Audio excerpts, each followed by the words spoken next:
언제 가장 뜨거웠을까? 감사하게도 저는 앞에서 여러분들이 예배하는 모습들, 수련회에서 모습들, 학교 생활들을 보면서 하나님이 여러분을 만지시는 일 많이 보게 됩니다. 그런데 안타까운 것은 그게 그렇게 오래 가지는 않는다는 거죠.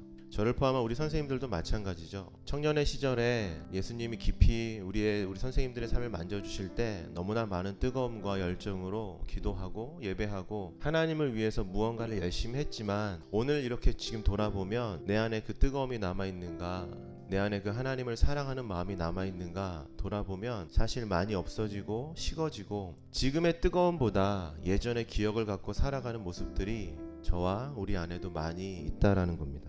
그런데 오늘 히브리서 말씀은 이렇게 얘기를 해요. 광야에서 너희의 조상들이 하나님 앞에 반역했던 것을 기억해라. 반역했던 것을 기억해라는 말 무슨 말이에요, 여러분? 그들의 결과를 기억하라는 거예요. 40년 동안 이스라엘 백성들이 광야에서 돌아다니다가 결국에 하나님 앞에 순종하지 못함으로 그 광야 속에서 하나님을 믿지 못했기 때문에 가나안 땅에 못 들어갔었던 너희의 조상들을 기억해라. 여러분, 이스라엘 백성들은 굉장히 놀라운 민족이에요. 우리 중에 홍해가 갈라져서 그것을 걸었던 사람들은 우리 가운데 아무도 없습니다. 이스라엘 백성들은 그것을 경험했어요. 물이 갈라지는 것을 경험하고 그것을 걷고 그 뒤에 따라왔던 애굽의 모든 군사들이 물에 수장되는 것을 직접 봤었던 사람들이 이스라엘 백성들이었어요. 하나님 광야에서 너무 춥습니다 하면 하나님이 주시는 불기둥으로 그들은 따뜻한 체온을 유지할 수 있었고, 하나님 너무 더워요 라고 얘기하면 하나님이 보내신 구름기둥 뒤에 숨어서 하나님이 주시는 안락한 쉼을 얻었던 사람들이 이스라엘 백성들이었어요. 하나님 배가 고픕니다 할 때마다 하나님은 날마다 하늘에서 음식을 내려다 주셨어요. 신명기 29장 5절 보면 이렇게 되어 있어요. 너희 옷이 단 하나도 상하지 않았었다라고 말하고 있어요. 너희 신발이 헤어지지 않았었다라고 얘기하고 있어요. 그걸 모두 다 겪은 사람들이 누구였냐면 이스라엘 백성들이었어요.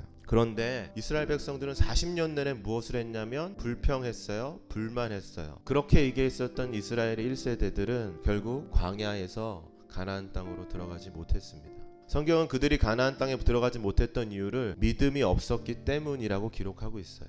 그러면 이걸 생각해야 돼요. 저와 여러분이 못된 고집을 피우고 있어서 결국에 이스라엘 백성들처럼 가나안 땅에 못 들어가고 기독교 학교를 졸업했지만 기독교 학교에서 가르쳤지만 시간이 지날수록 차가워지는 믿음이 혹시나 우리 그런 믿음의 상태를 가지고 있다면 우리가 하나님 앞에 이 질문을 해야 되는 거죠. 그러면 내가 어떻게 해야 되는가? 성경은 12절 13절의 말씀을 통해서 우리가 해야 되는 일 두 가지를 얘기하고 있어요. 첫 번째 12절, 악한 마음을 품어서 살아계신 하나님에게서 떨어질 것을 조심하라고 얘기하고 있어요. 조심하라는 의미 여러분 뭐냐면 그릇이 살짝 힘을 줘도 깨질 것 같은 그 그릇을 잡고 있는 것처럼 조심하라는 거예요. 그럼 여러분 잘 생각해 봐야 돼요. 조심스럽게 붙잡고 있는다는 게 뭘까? 여러분 조심스럽게 붙잡고 있는 것은 뭐냐면 여러분 기도하는 거예요. 어떻게? 사랑하는 내 친구가, 사랑하는 우리 학교가, 사랑하는 우리 선생님들이 하나님에게서 떨어지지 않을까 걱정하면서 조심스럽게 그것이 깨어질까 걱정하면서 붙잡는 일이 뭐냐면 기도하는 거라는 거예요.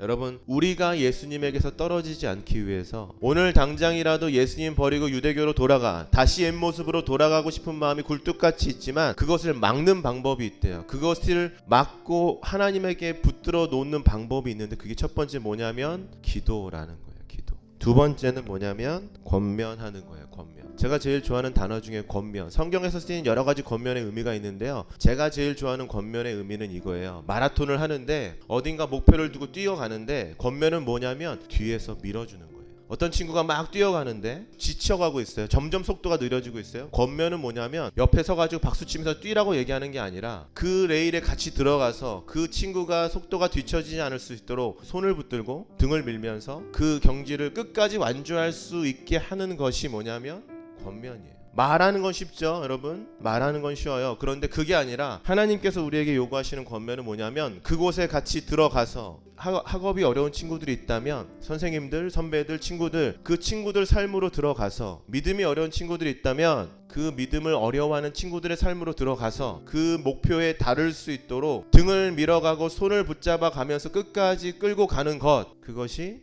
성경이 말하는 권면입니다. 이걸 저는 다르게 표현하고 싶어요. 뭘 권면하냐면 예수님을 권면하는 거예요. 공부가 힘든 사람이 있어요. 그 친구한테 여러분 권면하는 거예요. 그 친구의 삶으로 들어가서 격려하고 그 친구가 힘들지 않게 무언가를 도와주면서 끊임없이 이 말을 하는 거죠. 뭐를? 예수 그리스도께서 너의 삶의 유일한 소망이시다. 예수님께서 너의 삶을 이끌어 가신다. 나의 삶을 이끌어 가셨던 것처럼 살아계신 예수님은 오늘도 너의 삶을 이끌어 가실 것이다. 너의 모습과 너의 결과와 너의 과정과 상관없이 예수님은 지금도 너의 삶을 이끌어 가실 것이다. 선생님인 내가 경험했고 선배인 내가 경험했고 수많은 사람들이 그것을 지금도 경험하고 살고 있어. 예수님은 너의 삶을 이끌어 가실 것이다. 삶에 어려운 일이 있을 때, 학교를 다니고 싶지 않을 만큼 포기하고 싶을 때 옆에서 너 한번 잘해봐 정도로 얘기하는 게 아니라, 네가 그러니까 그렇지라고 평가하고 정죄하는 것이 아니라 그 친구에게 들어가서 등을 밀어주고 손을 붙잡아주며 그래도 포기하지 않을 수 있도록. 왜? 예수 그리스도께서 유일한 희망이시니까. 아무리 힘들고 어려워도 예수님을 버리고 가는 그 모든 일들은 구원을 잃어버리는 일이니까 열심히 해, 최선을 다해. 예수님은 반드시 너와 함께 하실 거야. 예수님은 반드시 너에게 희망을 주실 거야. 그 말을 해주는 것이 뭐냐면 권면하는 거예요. 수많은 이스라엘 백성들도 여러분 잘 기억하세요. 하나님을 믿지 않는 사람들이 있었어요. 홍해를 갈라서 하늘의 만나를 먹으면서도 불구하고 하나님을 믿지 않는 사람들이 있었어요. 저는 그래서 이렇게 생각해요. 믿음은 수많은 것을 경험한다고 얻을 수 있는 게 아니구나. 우리의 삶이 너무나 힘들어서, 우리가 믿음을 지키고 사는 것이 너무나 어려워서 다시 옛 모습으로 돌아가게 사단은 우리를 그렇게 끌고 가고 있지만, 그래서 그렇게 다 죽을 존재이지만 그것을 이기고 그것을 극복하고 사단을 무찌를 수 있는 방법은 두 가지라고요. 기도하는 것, 서로를 붙잡고 기도하는 것, 그리고 끝까지 그들과 함께하며 그들의 손을 붙잡고 권면하는 것. 그것이 우리가 예수 그리스도에게 남아있는 방법이라고 성경은 얘기하고 있습니다.